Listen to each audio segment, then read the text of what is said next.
Hi, everybody. Welcome to our webinar today. We are happy that you are here. My name is Jervy. I'm one of the two program coordinators for the Empowering Financial Wellness program.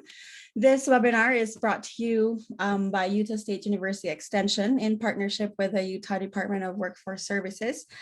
Today, we are going to talk about how to stay organized for your financial future, what your finances might look like in the near future for you and your family. So I'm joined today by my colleagues. We have Vincenza. You're going to hear from her as well. She's also one of our program coordinators. We also have Christy Lynn in the chat. If you have any questions or thoughts or comments that you'd want to share during our discussion today, please feel free to put that in the chat and she'll be there and moderating for us. If you haven't already, if you could introduce yourselves in the chat, would like to get to know your names and where you're tuning in from, that would be great. And we're glad that you are able to join us today. So let's get started. We are going to talk about three things today, mainly. We're going to talk about digital filing systems because we're saving the earth, right? No more paperwork, as little paperwork as we can. We're going to talk about those, how to create a digital filing system. We're also going to talk about inventories for your personal and financial information, how to get those organized, how to put them together, what to do so that you are not scrambling for those documents when you need them. And lastly, we are going to talk about estate planning preparation. We, as a team, felt like this is a great, just a simple introduction, and we'll provide basic information on how or where you would start doing your estate planning preparation. It will not be an exhaustive list of everything you need, but we'll give you an idea where to get started. So to get the ball rolling, I'm going to turn the time to Vincenza and we're going to have a quick poll. All right, thanks, Jervy. All right, so shall I launch the poll or did you already do that? There we go. Yep, it's up here. Okay, so first question is, to truly be successful with your organizing efforts, you should follow just one system or one method of organization. So we'd like to know if you think that's true or false. And then the second question, you're more likely to be wealthy if you're organized. And then the third one, if someone dies without a will, the state gets everything. So I'll give you a few more seconds to let everybody have a chance to take the poll.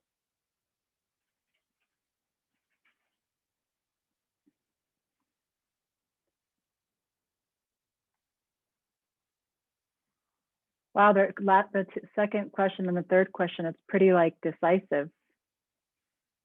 That's interesting. All right. Okay. So I think everybody that, okay, so the first question, in order to be successful with being organized, you need to follow only one system or method, and that's actually false. And most of you answered false, but in reality, the only thing that matters when you're organizing anything, whether it's your finances or paperwork or things in your house, it's just finding what works for you. Have you ever seen somebody's office or home that's totally disorganized, but when it comes to like finding something, they know exactly where to find it?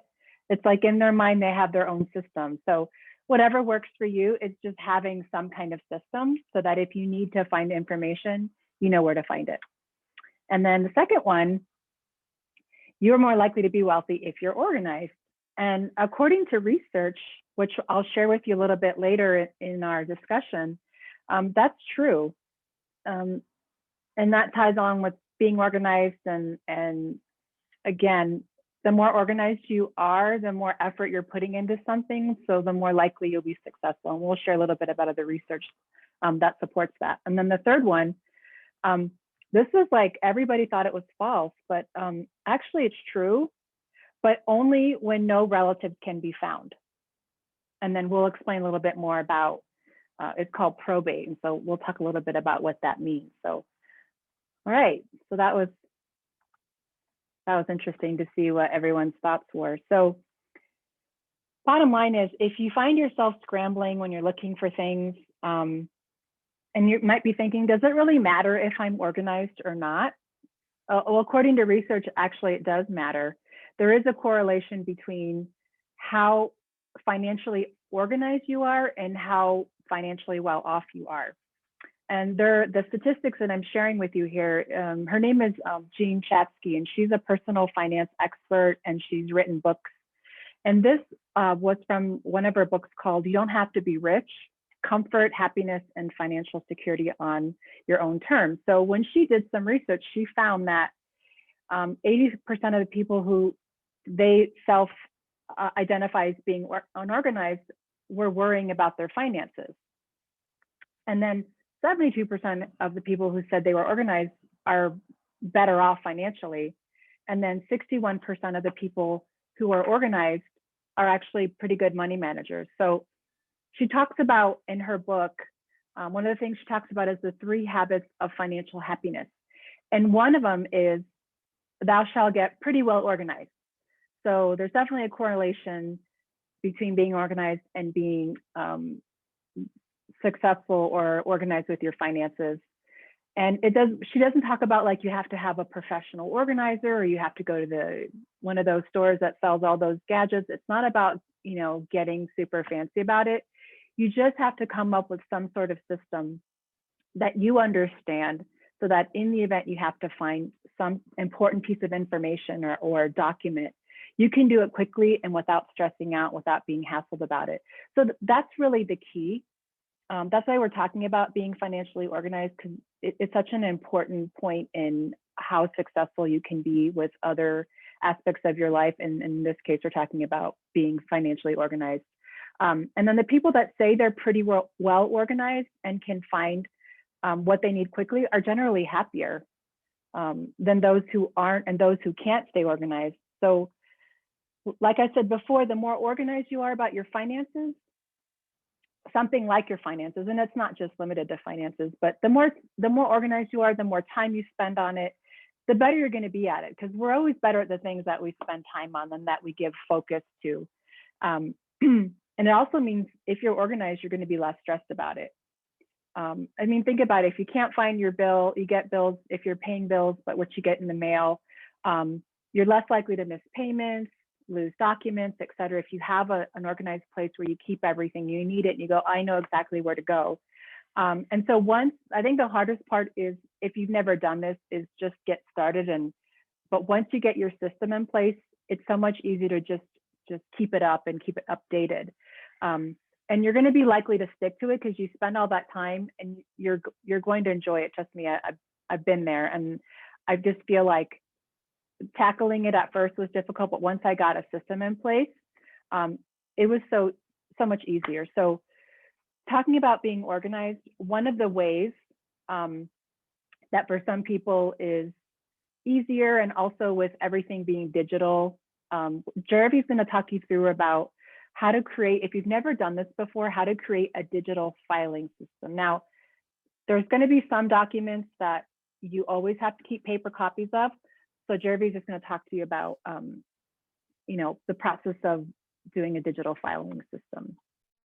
Okay, awesome. So digital filing system, basically, as you're seeing here in the picture, everything in your file cabinet, you're just digitizing them. Okay, so that you might still want to keep the paper copies if you want, if that's your preference, because again, like we always say here, whatever works for you. This is just another way to simplify your organization system. And like Vincenza said, there are things that need to be in paper version all the time. We don't have digital passports. Our birth certificates are still printed on paper. There's no chip somewhere to give us those identities, to prove our identities or something like that. Driver's licenses are still in a card form. So some documents you still need to keep paper versions of, official documents, tax documents, etc. But when you create a digital filing system, you basically store it somewhere where it's not printed anymore. Okay, so you can either choose to create a folder in your computer, or you could use an external hard drive or a separate computer just for your finances, or even use a cloud-based storage subscription. So what you would do is you would choose how you would want to digitize your filing system, and make sure to password protect it. That's the key here, because any kind of storage for your important things is only as safe as you make them.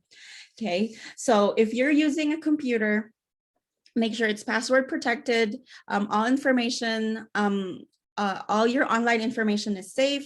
If you need ideally, you would get a two-factor authentication. And it's very common now that people will do that. Usually they would say to what do you call it? To prove that it's you, to verify your identity, they would send you a text message or an email associated with your account to make sure that it was you. So, you know, a lot of software out there are very conscious about that effort to keep our digital information safe. Some examples of cloud-based storage are, you know, we have Dropbox, we have Google Drive. A lot of you probably are familiar with that. If you have a Gmail account, it comes with it. There's OneDrive, there's Amazon Drive. There are free-based options, okay, that will provide limited storage, which might be enough for most of us, but you can also pay to have more storage if you needed to. But just to put it in perspective, if you have 1 gig of storage, that's about 65,000 Word doc pages. So that's a lot if it's just all documents, right? Or if you have a lot of photos, it's 277 high resolution photos. And I mean, unless you're an artist or you're printing canvases or things like that, most people, you know, we could reduce the file size of our photos. But if you want high resolution, that's fine too. It's not gonna fit in just 1 gig. You'll probably need more if you have a lot. And then it's about 10,000 text documents. So it's still a lot. So just for your reference, say if you wanted to use Amazon Drive, if you already have Amazon Prime, it's $13. It comes with unlimited photo storage, 5 gigs of video and document storage, and then you just pay more, up to, I think, 2 terabytes, and then you pay like $120 a year. So if you have a lot to store, like photos and videos, and if you want to document and digitize everything, it's probably where you're heading. But even the lowest package that they have, it's for 100 gigs. So that's $20 a year. So that might be something you want to think about. OneDrive, they have different plans. Their basic is free, and they go up to 6 terabytes. So it's a lot of different options. Google Drive, you have 15 gigs of storage that comes with your personal account, and then you pay more to have more storage. And then there's Dropbox and there's Box, and their free versions range from 2 gigs to 10 gigs. So it's just whatever you need. So you can go and check those available softwares or programs and see what fits your plans, fits your organizing system. Okay, so once you've picked a digital place to store your documents, your next task then is to organize your documents, okay, to digitize them. Ideally, you would scan them, right? And that's how you get them to become digital copies. And then if you'll probably get overwhelmed because there's a lot. Say if I had my one expandable folder and I want to digitize all of those, I would scan all those and just put them in one folder first. Like here, just create just one folder in your computer or your external hard drive or whatever it is. And then you create subfolders. Okay, you can create it depends on you how many subfolders you create, whatever works for you. Because sometimes, say financial management and investment, maybe you want them to all be in the same folder, but some people might want those separate. Okay, or home records. Some people might want that separate, and some people might just want to put it as a subfolder to assets and properties. So it just depends on you, how your brain works, how it makes sense in your head, because that's what's going to work for you. And that brings us to this other example, okay, when you start organizing the documents, so imagine all the scanned files is in this one folder, right? Say digital files 2021 or whatever. It's all in there. And then you create the folder tree.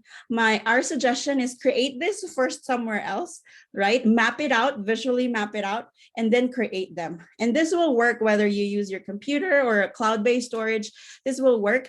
And then once those subfolders are created, you just drag all those files into those folders. And then you can decide later if you want to put them together, create other subfolders, just whatever works for you, how your brain works, and how easier it will be for you to visualize it. Because if you can't find it, what's the point of organizing it, right? And if you created the system, then you can find it.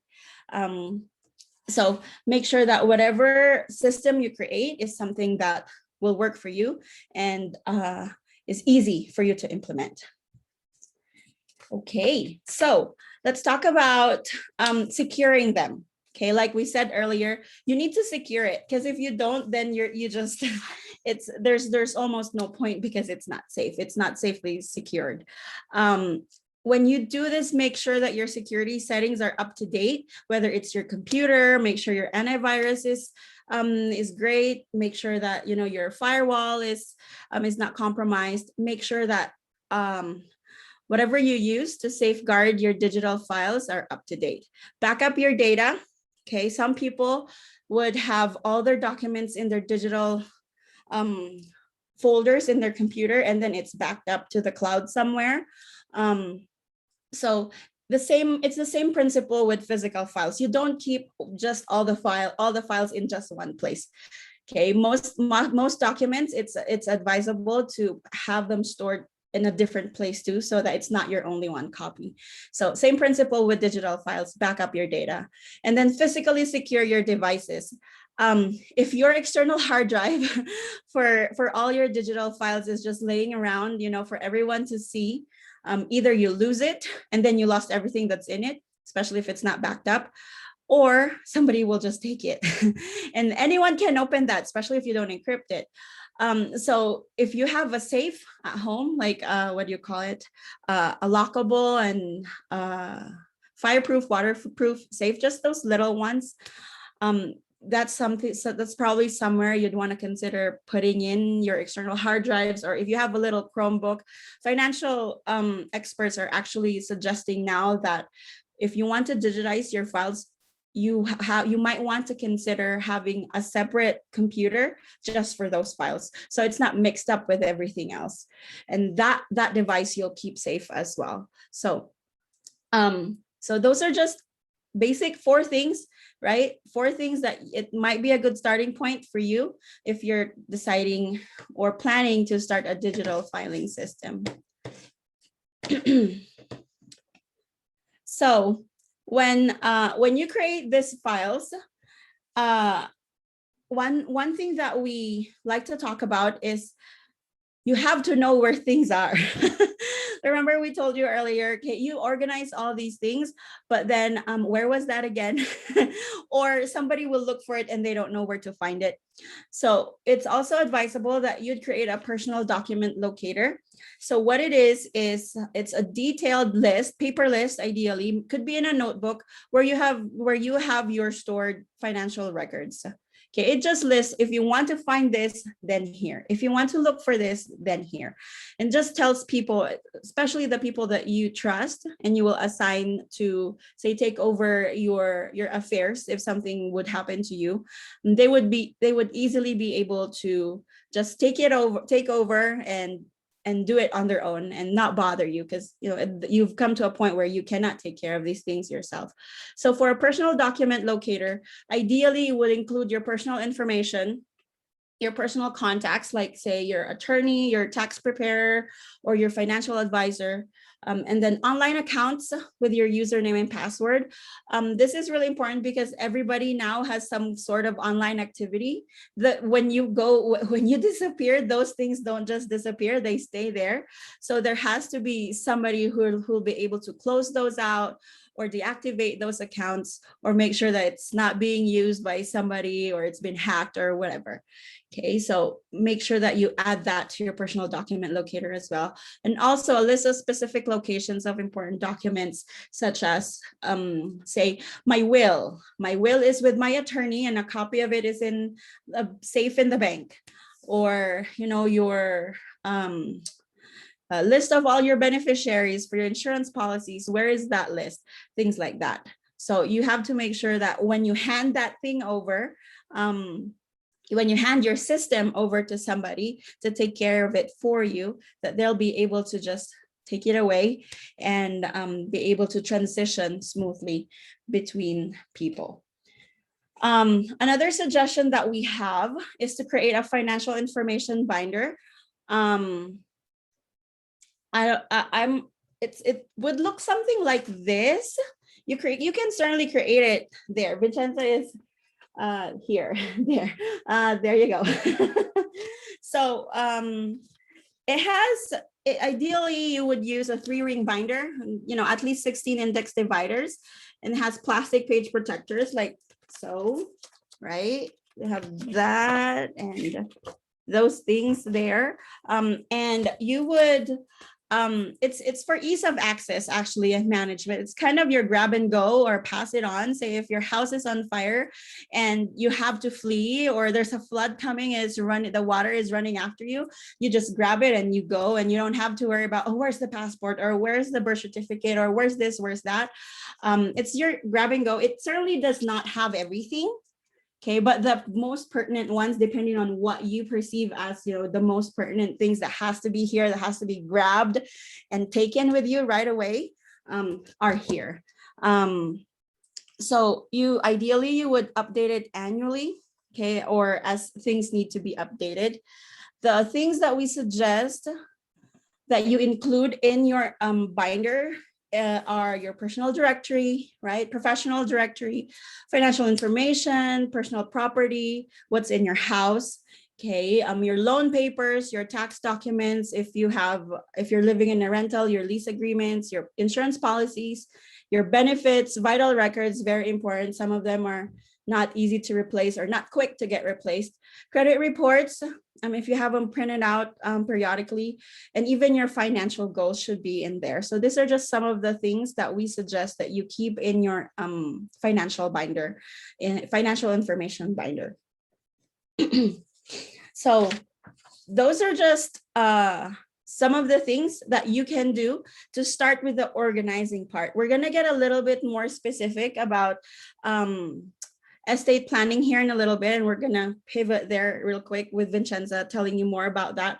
But this is like this is your appetizer because if you want to start your estate planning process, you have to get things in order. And it makes just the transition and the process easier for you. Where are these documents? What do I have? What assets do I have? And when you haven't done the organizing part, the estate planning could be a little bit chaotic because you don't have your ducks in a row, so to speak. So I'm going to turn the time out to Vincenza, and she's going to talk more about estate planning.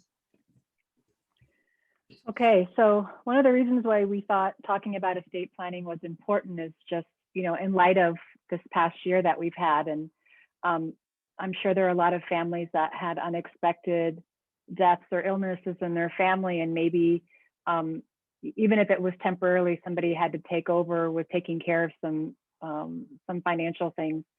Having the documents in order, it's and accessible and organized is one of the simplest ways that you can have a positive impact on your family's future. You know, when somebody's ill or somebody's passed, you know, emotionally we're overwhelmed by that, and it's hard. It's just one other thing you'll have to deal with. So this is why we say that it helps have a positive impact on your family. But also make sure that whatever wishes that you have will be followed, and your family will have less to worry about, less to bicker about, and just be better prepared after your passing, or if you're temporarily disabled.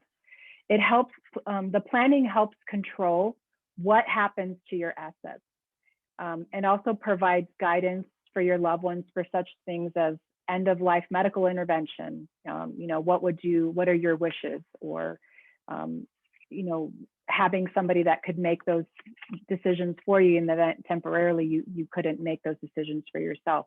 It's just going to save your family a lot of strife, a lot of difficulty, and a lot of money, in a period of your life that's already difficult.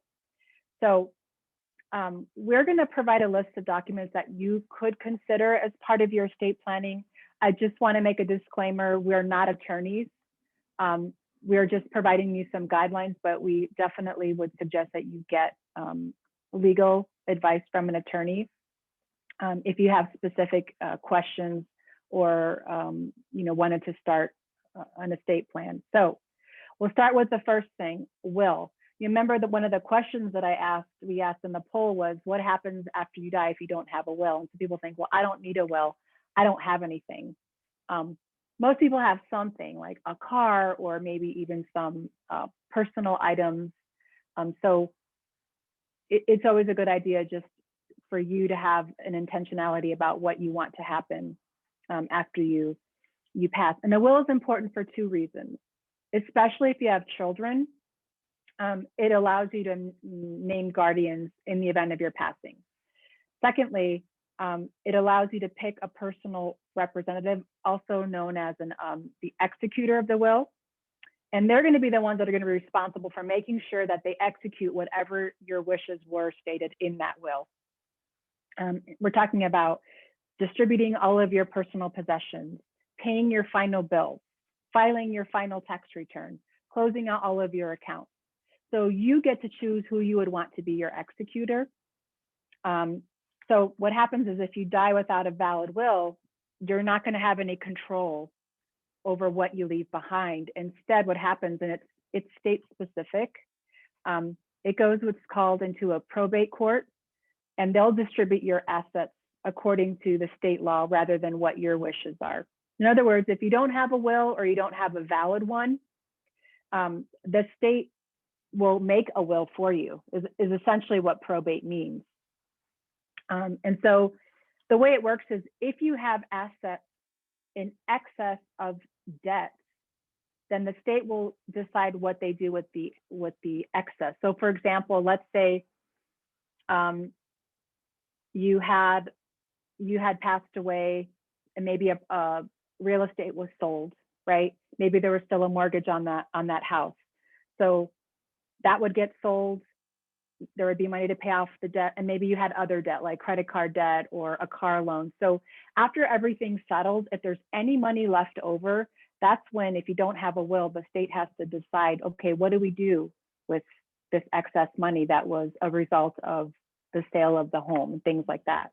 So when I talk about probate, it's a legal process, and it refers to the general administrating of a deceased person's will or the estate of a person that dies without a will.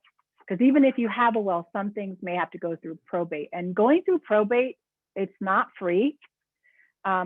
Typical cost of probate, based on the research that we did, it can be as much as 10% of the value of the estate. But again, not all assets would have to go through probate. And then that brings me to talking about a trust. So a trust is an agreement, it's a document that specifically spells out the rules that you want for the property that is held in trust for your beneficiaries. And the whole reason why people have trusts, it's to reduce estate tax liability. Those things can change from time to time, estate taxes. It's going to protect the property that's in your estate. And then again, it's a way to avoid probate. So the next thing that we want to talk about in terms of documents within your estate planning would be what's called a living will. So this is actually something that you would write out, and you would detail your desires regarding medical treatment in a situation when you can't express it. And then a healthcare proxy, as part of that, is you appoint a specific person that could make healthcare decisions for you when you can't do that for yourself, either whether it's permanently or even if it's for a temporary think of it as like a power of attorney for your medical stuff. That's what a healthcare proxy. And then we have power of attorney, where it's just somebody that can act for you for any financial and legal matters in the event of your incapacity. Now, this is only valid while you're living, right? So somebody could manage your finances, like I said, even if it's just temporarily, and it's just making sure your bills are getting paid, just helping keep these things in order while you're temporarily incapacitated. And then the power of attorney would actually expire once the person would die. And in other words, it's only valid while you're alive. So that's what power of attorney is. So moving on to talking about, I wanted to share one personal story about power of attorney. So my stepfather and his sister, they're the only children in the family, and their father had written power of attorney 50-50, which created a very interesting situation. So unless the two came to an agreement, they couldn't make any decisions about their father's care, about their father's finances, because I think I'm just going to guess the person was trying to be fair because he has two children. But I just thought it was interesting that doing it 50-50, you put those people in a position to have to agree on everything. So I just thought that was interesting. I didn't even know that you could do that. But that's just something to be thinking about when you create a power of attorney. So going on to talking about life insurance and disability insurance. So life insurance, the whole point of that is to just provide some kind of financial benefit to anybody that you would leave behind, to any dependents. So an insurance policy would pay a death benefit to whomever you name as the beneficiary or beneficiaries when the insured dies. So ask yourself, some people think, I don't need a will, do I need a will? In the event of your death, or let's say the death of your partner or spouse, would it financially impact any people in your life? If so, then you could consider life insurance, because it can replace that income for them if you were to pass away. For example, this could be very beneficial for parents that have young children. And it can also apply to couples in which the survivor would be financially devastated by the loss of that income.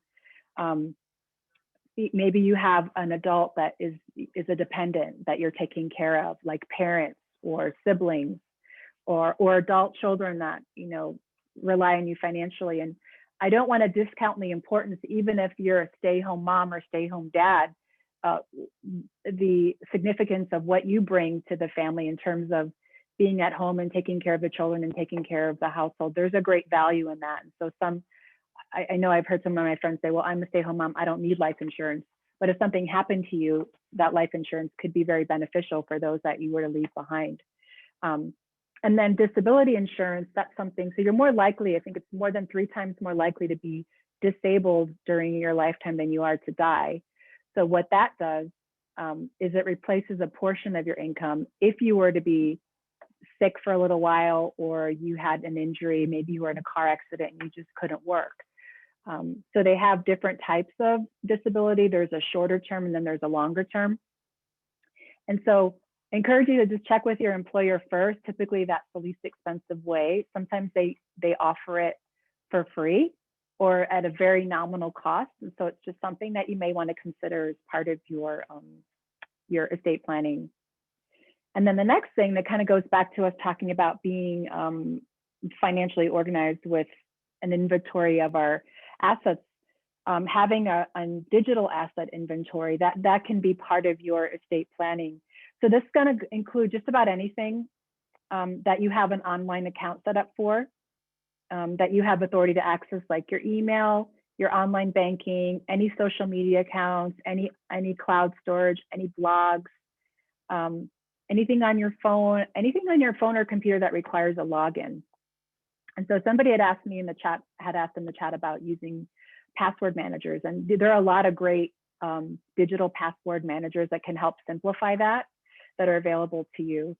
So basically, where you would start with this is just make a list of all of your digital assets so that your loved ones know what you have and where they can find it.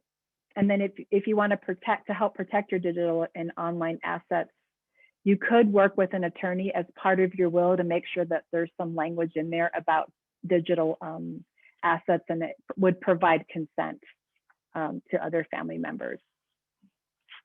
And then beneficiary designation, super important. Basically, there are some accounts, for example, like your retirement account. If something were to happen to you before you retired and were able to use that money, you have to name a beneficiary of who you would want. And it's very important that you keep those beneficiary designations up to date, especially after any major life changes, like you have children, or there's a divorce, or there's a remarriage, or there's a death, and maybe that person that you had named as a beneficiary is no longer living.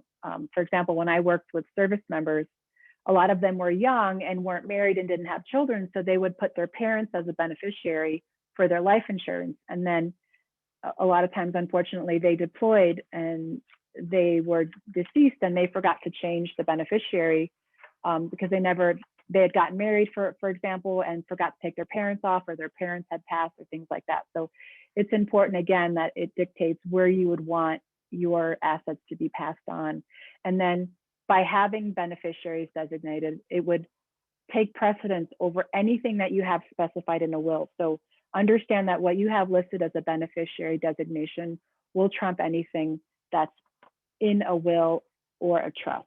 So again, it's a way to bypass the probate process. And then the last one is a transfer of non-titled property. So this is something that it's written up, but you would probably want to do that with the advice of an attorney. And that's just making sure of any non-titled property, for example, like a car or other possessions that are that could be inherited.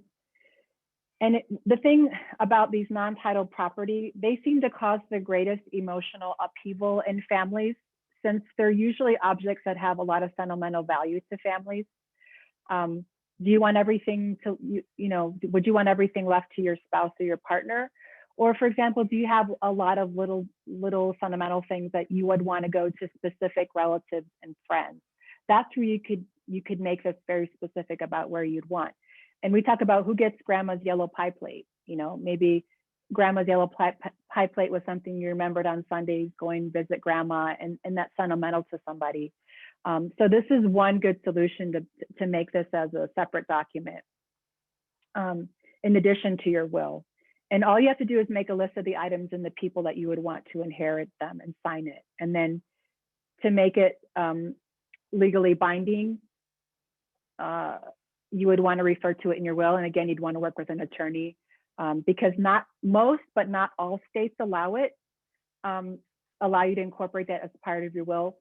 According to the research that we did, we know that Utah allows it, but you want to make sure that whichever attorney that you're working with whichever state you're from, you want to make sure if you do that, that it's actually going to be allowed to be incorporated into your will. So those are just kind of the basics of estate planning. Some of the things may or may not apply to you.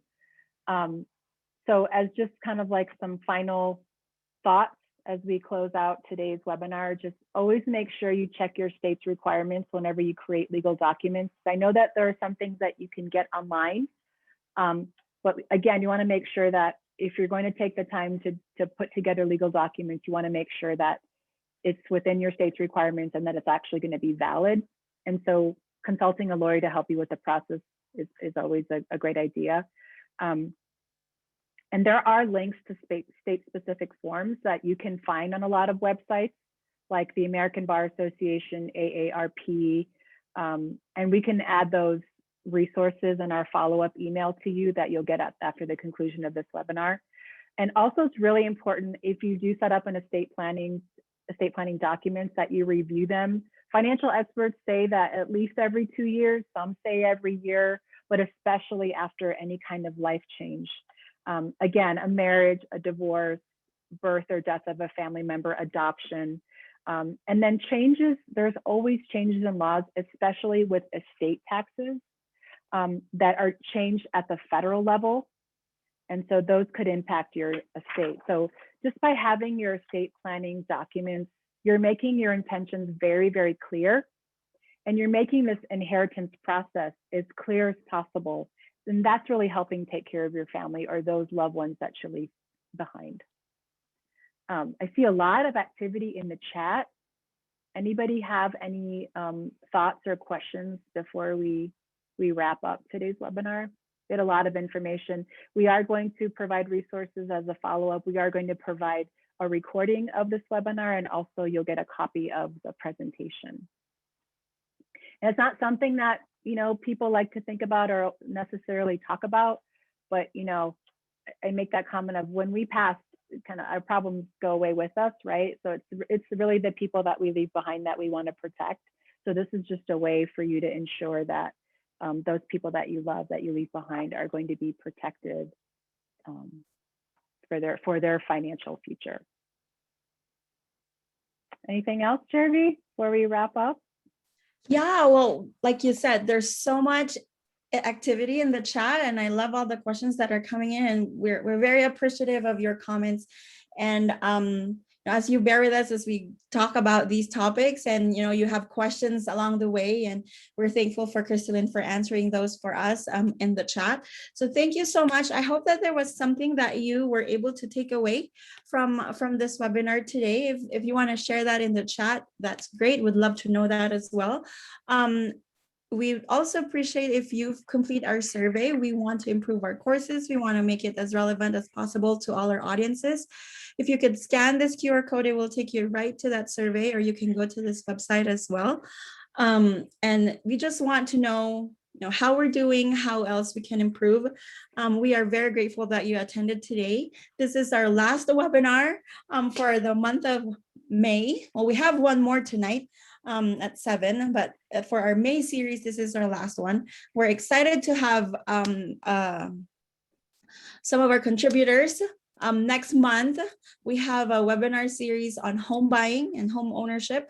You know, how obviously that ties into your finances. So we're sponsoring that. We're partnering with the Home Buyer Education Program. So if you're interested in that, go to our website to register. It's finance.usu.edu/EFW, and there's going to be a link there to get you registered for those webinars in June. Join us on the blog. We're always sharing lots of financial wellness insights there, utahmoneymoms.com. And we're also on social media, Facebook and Instagram. And we also have a YouTube channel coming up at Utah Money Moms. So register for our webinars. You can also host a free class for your community. Just bring the people.